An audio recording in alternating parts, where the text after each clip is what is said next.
Welcome to Vijaya tailors అండి. ఈ blouse అంతా కూడా అసలు ఈ పీసులుగా వచ్చేసింది అనమాట. కుడుతున్నా కానీ బట్టల నిండా దుమ్ము, మొహం నిండా దుమ్ము, రూమ్ అంతా స్ప్రెడ్ అయిపోయింది అనమాట. ఈ యొక్క థ్రెడ్స్కి చూడండి, ఈ యొక్క దారాలకి ఇలాగ వచ్చేసింది. జాకెట్ అంతా కూడా ఇలాగే ఉందన్నమాట. ఇది ఫ్రంట్, ఇదిగోండి, ఇది వచ్చేసేసి ఇదిగోండి, ఇది వచ్చేసేసి ఫ్రంట్ పార్ట్, ఇది ఫ్రంట్ పార్ట్ అనమాట. ఇది వచ్చేసి బ్యాక్ పార్ట్. ఈ బ్యాక్ పార్ట్ని మనము ఏంటంటే స్టిచ్చింగ్లోకి ఇప్పుడు సైడ్ జాయింట్లు వేసినా ఇవి కానొస్తూ ఉంటాయి అనమాట. ఇట్లా వేసిన పీసులు గుచ్చుకుంటూ ఉంటుంది షోల్డర్కి, అలాగే వచ్చేసి ఈ సైడ్ని కూడా గుచ్చుకుంటూ ఉంటాయి. అలా కాకుండా ఇప్పుడు నేను వీటన్నిటిని కూడా, ఈ దారాలన్నిటిని కూడా షోల్డర్లతో సహా ఇక్కడ మనం హ్యాండ్స్ వేస్తాం కదా, హ్యాండ్స్ను కూడా లోన లోడింగ్ చేసి ఎలాగేస్తాను అనేది, అంటే జిగ్ జాగ్ చేసినా బయటకు కనపడుతుంది, ఓవర్ లాగ్ చేసినా గుచ్చుకుంటుంది. మనం జిగ్ జాగ్ అంటే ఏం చేస్తామంటే మెడకి నడుంకి జిగ్ జాగ్ చేయించుకుంటున్నారు. ఇది వచ్చేసేసి ఈ బ్లౌజ్ మొత్తం కూడా వచ్చేసేసి ఈ రకంగా వచ్చేసింది అనమాట. ఈ రకంగా వచ్చిన దాన్ని మనకి ఈ ఓవర్ లాగ్ చేసినా కానీ చంక వైపు ఇది అనేది బయటకు వస్తూనే ఉంటుంది, సైడ్లు ఇటు, అలాగే క్రాస్ పట్టీలు అలా అనమాట. ఇవన్నీ నేను కాన్ రాకుండా ఎలా స్టిచ్చింగ్ చేస్తాననేది మీకు చూపిస్తాను. ఇదిగోండి, ఇలా ఉన్న జాకెట్ని మనము పీసులు రాకుండా, అంటే జిగ్ జాగు ఓవర్ లాగ్ ఏమీ లేకుండా నీట్గా, అంటే లోడింగ్ ఎలా చేస్తాను నేను స్టిచ్చింగ్ చేశాను చూడండి. అంటే ఏ పార్ట్కి ఆ పార్ట్ రెడీ చేసుకున్నాను. ఇంకోటి ఏంటంటే చిన్న టిప్పు చూడండి, నేను వచ్చేసేసి ఈ చంకకి ఇలాగా నేను కుట్టు వదిలి పెట్టుకున్నాను అనమాట. ఎందుకంటే ఇక్కడ రెండు సమానంగా రావాలి అంటే ఇక్కడ కొంచెం వరకే నేను స్టిచ్చింగ్ చేసుకున్నాను. ఈ కొంచెం స్టిచ్చింగ్ చేసుకున్న తర్వాత ఈ రెండు సమానంగా ఉండేలో ఇలా చెక్ చేసుకొని అప్పుడు నేను ఇలా కుట్టేసిన తర్వాత ఈ జాయింట్ అనేది కింద వేస్తానమాట. ఇదైతే చాలా యూజ్ అవుతుంది. ఎందుకంటే చంక కాడు కూడా ప్లస్ గుర్తు అనేది ఒక్కొక్కసారి వస్తుంది. మనం హడావుడిగా కుట్టేటప్పుడు ఏంటంటే ప్లస్ గుర్తు అనేది రావటం లేదనమాట. చూడండి, ఇప్పుడు నేను ఎలా లోడింగ్ చేస్తాననేది మీకు ఈ వీడియోలో చూపిస్తానమాట.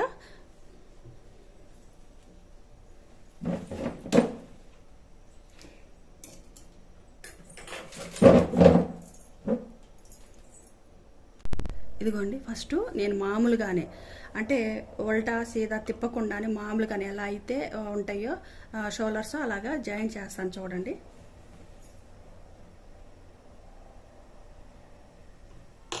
ఇదిగోండి, ఇలా పెట్టేసేసుకోవాలి. బాగా చివరికి వేసుకోండి. ఎంత చివరికి వేసుకుంటే చిన్న పాదం అనేది ఇటు పక్కకు ఉండాలి.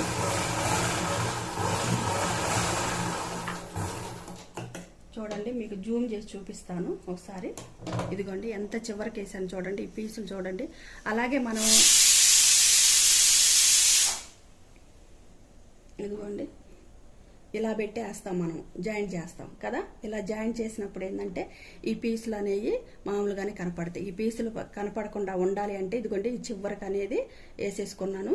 ఈ చివరికి దీన్ని ఎలాగైతే వేసుకున్నానో సేమ్ అటుపక్క కూడా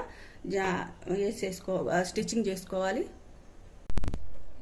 ఇదిగోండి, ఇప్పుడు వచ్చేసి మనము ఇక్కడ మళ్ళీ ఇక్కడ షోల్డర్ ఉంది కదండి, ఈ షోల్డర్ని ఇదిగోండి జూమ్ చేసి చూపిస్తున్నాను. ఇక్కడ మనం మామూలుగానే వేసామన్నమాట. ఎలా ఉందో అలా కుట్టేసేసాను. షోల్డర్ చివరికి వేసుకున్నాను చూడండి. ఈ చివరికి వేయటం వల్ల ఏం జరిగిద్ది అనంటే మనకి రివర్స్లో తిప్పినప్పుడు, ఇట్లా రివర్స్లో తిప్పినప్పుడు ఏంటి అంటే కొద్దిగా మనకి ఇక్కడ గుచ్చుకోకుండా ఎత్తు తక్కువగా ఉండి బాగుంటుంది అనమాట. ఇప్పుడు చూడండి, ఇక్కడ నేను కుట్టేసి చూపిస్తాను.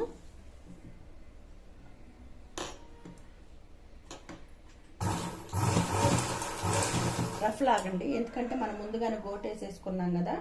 ఇండివిజువల్ పైపింగ్ అని లోన్ నుంచి మనం ముందుగానే గోటేసేసుకున్నాం అనమాట.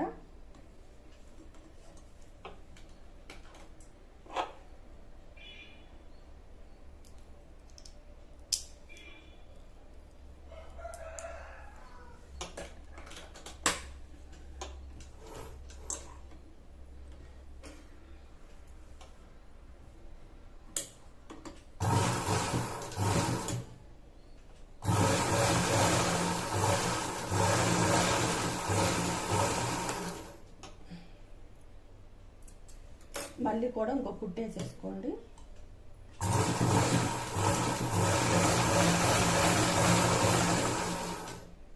ఇదిగోండి ఇలాగనమాట. రివర్స్లో వేస్తే మనకి ఇలాగొచ్చిద్ది అనమాట. ఇప్పుడు వచ్చేసి హ్యాండ్స్ కూడా రివర్స్లో ఎలాగ స్టిచ్చింగ్ చేసుకోవాలనేది చూపిస్తాను. ఫస్ట్ దీన్ని ఇలాగే వేసేసేయండి. ఇలాగే వేసేసిన తర్వాత క్రాస్ స్టిచ్చింగ్ చేసుకోవాలన్నమాట. ఇదేమో రివర్స్లో ఉండాలి, ఇది సీదాలా ఉండాలి, రైట్ సైడ్ ఇలాగా చూడండి.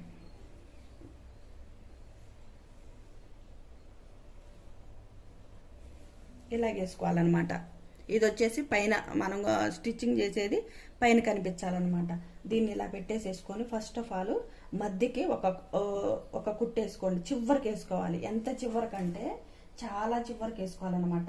చంక కూడా మనకి ఏంటంటే ఈ పీసులు రాకుండా ఉండటం కోసమని మీరు ఓవర్లాగ్ చేయించిన మళ్ళీ ఇంకా జిగ్జాగ్ కానీ ఇంకా క్లాత్ ఏదైనా సరే ఇది ఈ పీసులు ఇలా వస్తున్నాయి అనమాట. ఇందాక నేను క్లాత్ చూపించాను మీకు. ఇదిగోండి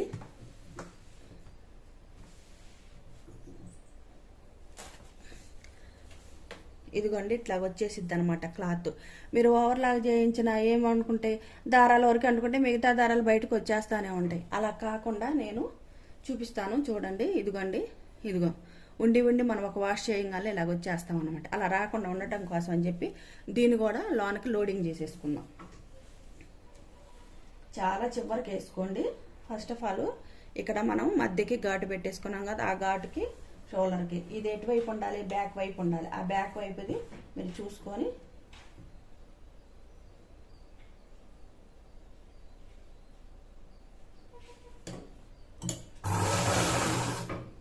ఇలా చివరికి వేసుకోండి. బాగా చివరికి ఇదిగోండి ఇలా చివరికి వేసేసుకోండి. ఇదిగోండి ఇంత చివరికి వేసేసుకోవాలన్నమాట. ఇదిగోండి చూడండి ఇంత చివరికి వేసేసుకోవాలి. ఓకేనా? ఇప్పుడు దీన్ని ఇలా తిప్పేసేసుకోండి. ఇదిగోండి ఇలా వచ్చిద్ది అనమాట. ఓకేనా? దీన్ని ఇలా తిప్పేసేసుకుంటే చూడండి మనకి చంక రౌండ్ కాడ కూడా ఏడన్నా కనిపిస్తుందా? కనిపించట్లా. ఇప్పుడు మనం మామూలు కుట్టేసేసుకుందాం. ఓకేనా? ఇదిగోండి మామూలు కుట్టు ఎక్కడ వేసుకోవాలంటే ఇక్కడ నేను కటింగ్ పెట్టేసుకున్నాను ముందుగానే, అది నెక్స్ట్ వీడియోలో చూపిస్తాను. ఇదిగోండి ఇలా పెట్టేసేసుకోండి. ఇలా పెట్టేసేసుకొని చూడండి మనం హ్యాండ్ ఎలా అయితే కుట్టుకుంటామో మామూలుగా అలా రివర్స్లో వేసేసుకొని కరెక్ట్గా పాదం మందాన కుట్టేసుకోవాలి. కుట్టేసుకునేటప్పుడు ఏం చేయాలంటే దీన్ని ఇలా అనుకుంటూ ఇదిగోండి దీన్ని ఇలా అనుకుంటూ స్టిచ్చింగ్ చేసుకోవాలన్నమాట. చూడండి ఇలాగా నిదానంగా వేసుకోవాలి. ఇదేంటంటే రివర్స్లో వేసాం కాబట్టి మనం చాలా ఎంత నిదానంగా అంటే మరీ అంత నిదానం కాదండి. స్పీడ్ వచ్చిన వాళ్ళు అయితే పర్వాలేదు, రాని వాళ్ళు అయితే కొద్దిగా చూసుకొని వేసేసుకోండి. ఓకేనా? ఇలాగా వేసేసుకున్నాం అనుకో సరిపోతుంది. ఇక్కడికి పాదం మందం వారా స్టిచ్చింగ్ చేసేసుకుందాం. ఓకేనా? ఇదిగోండి కుట్టేసుకున్నాను చూడండి. ఇదిగోండి చాలా జాగ్రత్తగా నీట్గా వేసుకోవాలన్నమాట. ఏమాత్రం ముడత రాకుండా నీట్గా వేసుకోవాలి. చూడండి అది ఒక డబల్ స్టిచ్చింగ్ వేసుకోవాలి. కుట్టు లాగిన తర్వాత ఇంకొక కుట్టు వేసేసుకోవాలి. వేసుకున్న తర్వాత మనకి హ్యాండ్ ఎలా ఉండేదని చూపిస్తాను చూడండి. ఇదిగోండి హ్యాండ్ ఇలా ఉంటుంది. ఓకేనా? కుట్లు ఎక్కడ కనపడకుండా నీట్గా ఉంటుంది అనమాట. ఓకేనా? అదొకటి. ప్లస్ ఇదేంటంటే మనకి ఇక్కడ కుట్టాం కదా, ఈ కొద్దిగా దిమ్మ అనేది బయటికి రాకుండా వెయిట్ మీద ఏంటంటే పక్కకు జరగకుండా ఉండటం కోసం ఇక్కడొక కుట్టేసేసుకుంటే సరిపోతుంది. ఓకేనా? ఇదిగోండి ఇప్పుడు మనం జాయింట్ ఎలా అయితే పెట్టుకుంటామో అలా పెట్టేసేసుకొని మనం ఏం చేయాలి అని అంటే ఫస్ట్ ఆఫ్ ఆల్ పైనుంచి ఒక కుట్టేసుకోవాలి. అంటే ఇప్పుడు మనం ఏంటి మనకి ఓవర్లాక్ లేకుండా స్టిచ్చింగ్ చేయడం కాబట్టి ఇదిగోండి చూడండి ఇక్కడ కుట్టేసి ఉంది చూడండి. ఇదిగోండి సమానంగా చంక వైపు ఇదిగోండి ఇక్కడ చూడండి సమానంగా ఉండాలి, ఇక్కడ సమానంగా ఉండాలి, ఇక్కడ కూడా మనకి నీట్గా ఉండాలి. ఓకేనా? పైనుంచి ఒక కుట్టు చివరికి వేసుకోండి. ఎందుకంటే ఎక్కువ మనం రివర్స్లో ఫోల్డింగ్ పెట్టేటప్పుడు మందంగా రాకుండా ఉండటం కోసం అని చెప్పి చివరికి వేసేసుకోండి. ఓకేనా? ఇప్పుడు ఈ హ్యాండ్ వేసుకున్నాం కదా, ఈ హ్యాండ్ కూడా ఎలాగనేది నేను చూపిస్తాను చూడండి. ఫస్ట్ ఇది షోల్డర్లో కొంచెం జాగ్రత్తగా ఇలా పట్టుకొని చూసుకోవాలి. ఇదిగోండి ఇలా పట్టుకొని ఇలా జాగ్రత్తగా చూసుకోవాలి. చూసుకున్న తర్వాత ఇక్కడికి వచ్చేసరికి ఇదిగోండి ఇలాగా ఇక్కడికి వచ్చేలోకి చివరికి వేసేసుకోవాలి. ఇక్కడికి వచ్చేలోకి ఎక్కుళ్ళు తక్కుళ్ళు రాకుండా ఇదిగోండి ఇది కూడా చంక కాడ ఇదిగోండి చంక కాడ కూడా నేను ఇప్పుడు మళ్ళీ చూపిస్తాను కుట్టేసి మీకు చూడండి ఒకసారి.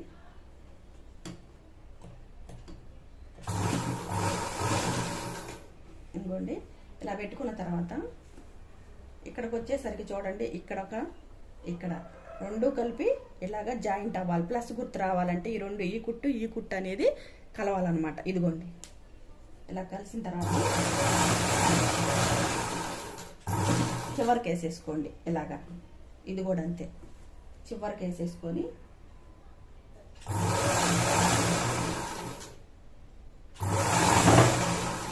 ఇదిగో ఇలా మన జాకెట్ ఎలా ఉందో అలా కుట్టేసేసుకోండి. నేనైతే ఖర్చులు ఏమీ కూడా సరి చేయలేదండి. ఇక్కడ నేను చెప్పాను కదా ఇక్కడ కుట్టు వదిలేసానని. ఎందుకు వదిలేసానంటే అది కూడా చెప్తాను. ఇప్పుడు మనం ఇలా పెట్టేటప్పుడు ఫ్రంట్ పార్ట్ రావచ్చు, బ్యాక్ పార్ట్ రావచ్చు. బ్యాక్ పార్ట్ వచ్చిందనుకోండి మనం అడ్జస్ట్ చేయలేము, మళ్ళీ అక్కడ చక్కగా అడిపేసేసుకొని చూసుకోవాలి. అదే ఫ్రంట్ పార్ట్కి వచ్చిందనుకో మూడో డాట్ వేస్తాం. మూడో డాట్ వేయంగా కూడా వచ్చిందనుకో దాన్ని ఎలా అనేది చూసుకోవడానికి అని చెప్పి నేను ఈ చివరన అసలు కుట్టు వేయకుండా వదిలేసాను అనమాట. హాఫ్ వరకు వేసేసాను. హాఫ్ వరకు వేసేసి ఇక్కడ కుట్టు వదిలేసాను. ఆ కుట్టు వదిలేయటం వల్ల ఏంటంటే ఇదిగోండి ఇంత నీట్గా వచ్చింది అనమాట. చూడండి ఈ 4 కరెక్ట్గా సరిపోయినాయా?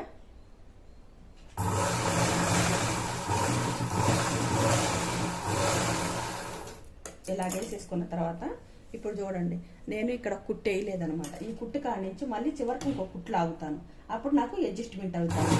ఎప్పుడైనా సరే అది చక్క పైకి వాళ్ళ చక్క ప్లస్ గుర్తు రావటం లేదు అనుకున్న వాళ్ళైతే ఈ గుర్తు అనేది ఆపేసాను. ఇదిగోండి ఇట్లాగా. ఇప్పుడు చూడండి కరెక్ట్గా సరిపోయిందా ఏడ కూడా. అది ఇది పైన నుంచి అనేది ఒక కుట్టేసుకున్నా. ఈ ఎగస్ట్రా అంతా కూడా మనము కట్ చేసేసుకోవాలన్నమాట. చూడండి ఎలా కట్ చేస్తున్నాము. ఎగస్ట్రా అంతా కూడా ఇలాగా ఇదిగోండి ఇలాగా కట్ చేసేసుకోవాలి. ఓకేనా? కట్ చేసేసుకున్న తర్వాత చూడండి ఇక్కడ సన్నగా డాట్లు పెట్టేసుకోవాలి. చివరికి వేసుకున్నా కానీ కొంచెం ఎందుకు పెట్టుకోమంటానంటే మనకి రివర్స్లో దిప్పి కుట్టేసేటప్పుడు కట్టేయకుండా ఉండటం కోసమని ఇట్లా డాట్లు పెట్టేసుకోవాలి. సేమ్ ఇటువైపు కూడా పెట్టేసేసుకొని ఒక హ్యాండ్ మళ్ళీ రివర్స్ తిప్పి చూపిస్తాను చూడండి. ఇదిగోండి ఎక్కడా కూడా మనకి ఓవర్లాక్ లేకుండా చక్కగా ఇక్కడ ఎక్కడా కూడా లేదు. ఇప్పుడు మనం మామూలుగా యథాప్రకారంగా మనం ఎలాగైతే కొలతలు పెట్టేసుకుంటాం అలా పెట్టేసేసుకొని ఒక హ్యాండ్ కుట్టేసి నీకు చూపిస్తాను. ఓకేనా? ఇదిగోండి ఎక్కడా కూడా చూడండి. ఇదిగోండి ఇక్కడ నేను చెయ్యి లూజ్ పెట్టేసేసుకున్నాను.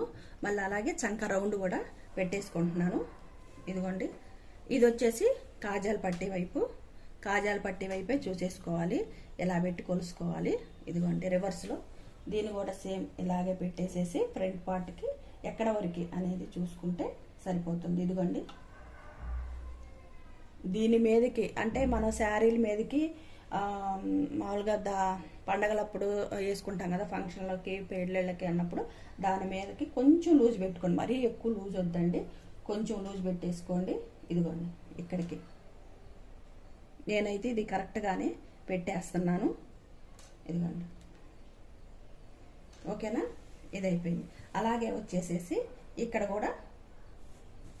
కూడా మనం కాజాల పట్టీ వైపు కూడా చూసేసుకోవాలి. కాజాల పట్టీ వైపు ఇదిగోండి ఇలా పెట్టేసేసుకొని ఇక్కడికి. ఓకేనా? కాజాల పట్టీ వైపు ఒక పావు తగ్గించుకోండి. ఉండదాని మీదక ఇప్పుడు 7.5 పొడవు ఉందనుకోండి, 7.25 పెట్టేసేసుకోండి. ఒక పావు తగ్గించుకోండి. ఎందుకంటే ఉక్సుల పట్టీలకి కాజాల పట్టీలకి కరెక్ట్గా సెట్ అయ్యిద్ది అనమాట. ఓకేనా? ఇదిగోండి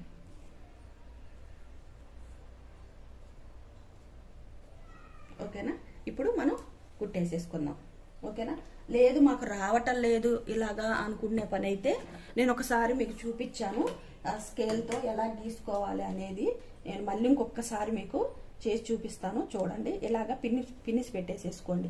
పిన్ని పెట్టేసేసుకున్న తర్వాత ఇక్కడ చెయ్యి లూజ్ పెట్టాను, చంక రౌండ్ పెట్టేశాను, నడుము లూజ్ పెట్టేశాను. నడుము లూజ్ కాళ్ళకు కూడా వచ్చేసి ఇక్కడ ఒక పిన్ని పెట్టేసేసుకోండి.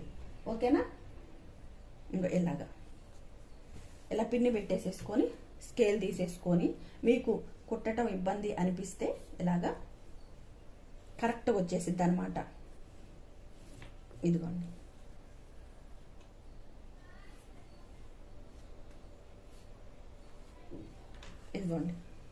ఇలా పెట్టేసేసుకొని ఒక కుట్టు, 2 కుట్లు, 3 కుట్లు అలా వేసేసుకోండి. ఫస్ట్ ఈ కుట్టేసుకోండి, అటువైపు కూడా కుట్టేసేసుకొని కొలుసుకొని చూసేసుకుంటే మనకు కరెక్ట్ కొలత అనేది వస్తుంది అనమాట. ఓకేనా? ఇదిగోండి ఇలాగా ఇక్కడ పిండి పెట్టేశాను. చెయ్యి లూజు, చంక రౌండ్, నడుము లూజు. ఓకేనా? ఇదిగోండి ఇట్లాగా ఉన్న జాకెట్ ముక్కని ఎలాగా మనం పీసులు రాకుండా ఓవర్లాక్ చేసినా ఈ పీసులు కానొస్తాయి కదా. ఈ ఓవర్లాక్ చెయ్యకుండానే మనము ఎలాగా స్టిచ్చింగ్ చేసామనేది మీకు ఈ వీడియోలో చెప్పానండి. మీకు ఏమన్నా డౌట్స్ ఉంటే కామెంట్ సెక్షన్లో తెలియపరచండి. ఓకేనా? చూడండి ఇంకొకసారి ఎక్కడా కూడా ఇక్కడ లేదు. ఇదిగోండి చంక వైపు రౌండ్ కూడా. చాలా మంది ఏంటంటే మెత్తగా మన శరీరము ఏజ్ మీద పడే కొన్ని మెత్తబట్టము, లేదా చిన్నపిల్లలప్పుడే మెత్తటి అలవాటు చేసుకోవటం వల్ల బన్నీ క్లాత్లని అలాంటి మెత్తటి అలవాటు చేసుకోవటం వల్ల ఏంటంటే మనకి ఇష్టమైనవి కూడా కొనుక్కొని ఒక్కొక్కసారి ఏం చేస్తున్నాం అంటే మూలను పెట్టేసేస్తున్నాం, వాడుకోవట్లేదు అనమాట. అవి వాడుకోవాలి అనుకుంటే ఇప్పుడు ఇష్టమైన జాకెట్ అనుకుందాం. ఇది ఇప్పుడు నేను ఎలా పడితే అలా కుట్టేసేసాను అనుకోండి. ఇలా ఉంది జాకెట్ ముక్క, ఏముంది దాన్ని రివర్స్లో తిప్పకుండా స్ట్రైట్గా కుట్టేసేసి షోలర్లో కూడా జాయింట్ చేసేసి ఇలా కుట్టేసాను అనుకోండి. రేపటి రోజున ఇది అనేది అది ఏంటి గుచ్చుకుంటుంది, తాళ్ళు బయటకు వచ్చేస్తుంది, చిరాగ్గా ఉందని తీసి పక్కన పడేస్తారు. ఇప్పుడు ఈ పక్కన పడేయటం అనేది లేకుండా మనము చక్కగా యాడా కూడా పీసులు బయటికి రాకుండా చక్కగా చేసాము. అలాగే చూడండి పైపింగ్ కూడా నేను లోన్ నుంచి వేసాను అనమాట. ఓకేనా? ఇదిగో పైపింగ్ కూడా నీట్గా వచ్చింది. మీకు ఏమైనా డౌట్స్ ఉంటే నాకు కామెంట్ సెక్షన్లో తెలియపరిస్తే నేను చెప్తాను. ఓకేనా? ఇవ్వండి ఇక్కడ ప్లస్ గుర్తు కూడా వచ్చింది. చూడండి ఇక్కడ ప్లస్ గుర్తు వచ్చింది, ఇక్కడ ప్లస్ గుర్తు వచ్చింది. ఓకేనా? అలా కుట్టుతున్నా ఉన్నా కానీ ఇవ్వండి ఇంత పీసులు బయటకు వస్తున్నాయి అనమాట. ఇంకా మామూలుగా మనం ఎలా పడితే అలా కుట్టేసేసామనుకో ఇంకా వేసుకోలేరు అనమాట. చూడండి ఎక్కడా కూడా నేను ప్రతి ఒక్కటి కూడా మీకు చూపించాను ఈ వీడియోలో. మీకు అర్థం కాకపోతే చెప్పండి. ఓకేనా? ధన్యవాదాలు.